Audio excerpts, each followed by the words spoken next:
आज हम सुनेंगे हाथी और चतुर खरगोश की कहानी। एक वन में चतुर्दंत नाम का महाकाय हाथी रहता था। वह अपने हाथी दल का मुखिया था। बरसों तक सूखा पड़ने के कारण वहाँ के सब झील, तलैया, ताल सूख गए और वृक्ष मुरझा गए। सब हाथियों ने मिलकर अपने गजराज चतुर्दंत को कहा कि हमारे बच्चे भूखे प्यासे मर रहे हैं, जो शेष हैं मरने वाले हैं, इसलिए जल्दी ही किसी बड़े तालाब की खोज की जाए। बहुत देर सोचने के बाद चतुर्दंत ने कहा, मुझे एक तालाब याद आया है। वह पाताल गड़गा के जल से सदा भरा रहता है, चलो वहीं चलें। 5 रात की लंबी यात्रा के बाद सब हाथी वहां पहुंचे। तालाब में पानी था। दिन भर पानी में खेलने के बाद हाथियों का दल शाम को बाहर निकला। तालाब के चारों ओर खरगोशों के अनगिनत बिल थे।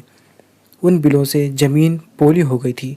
हाथियों के पैरों से वे सब बिल टूट फूट गए। बहुत से खरगोश भी हाथियों के पैरों से कुचले गए। किसी की गर्दन टूट गई, किसी का पैर टूट गया, बहुत से मर भी गए। हाथियों के वापस चले जाने के बाद उन बिलों में रहने वाले छत विक्षत लहूलुहान खरगोशों ने मिलकर एक बैठक की। उसमें स्वर्गवासी खरगोशों की स्मृति में दुख प्रकट किया गया तथा भविष्य के संकट का उपाय सोचा गया। उन्होंने सोचा, आसपास अन्यत्र कहीं जल न होने के कारण ये हाथी अब हर रोज इसी तालाब में आया करेंगे और उनके बिलों को अपने पैरों से रौंदा करेंगे।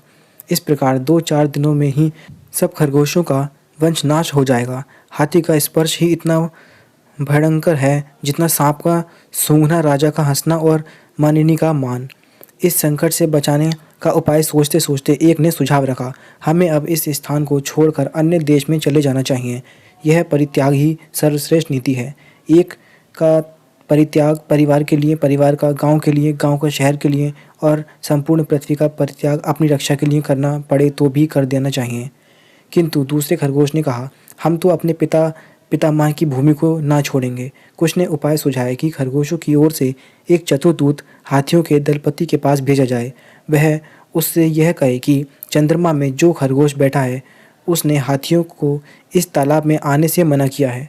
संभव है चंद्रमा स्थिति खरगोश की बात को वह मान जाए। बहुत विचार के बाद लंबकर्ण नाम के खरगोश को दूत बनाकर हाथियों के पास भेजा गया। लंबकर्ण भी तालाब के रास्ते में एक ऊंचे टीले पर बैठ गया और जब हाथियों का झुंड वहां आया तो वह बोला, यह तालाब चांद का अपने तालाब है, यहाँ मत आया करो। गजराज, तू कौन है? लंबकर्ण, मैं चांद हूँ, रहने वाला खरगोश हूँ। भगवान चंद्र ने मुझे तुम्हारे पास यह कहने के लिए भेजा है कि इस तालाब में तुम मत आया करो।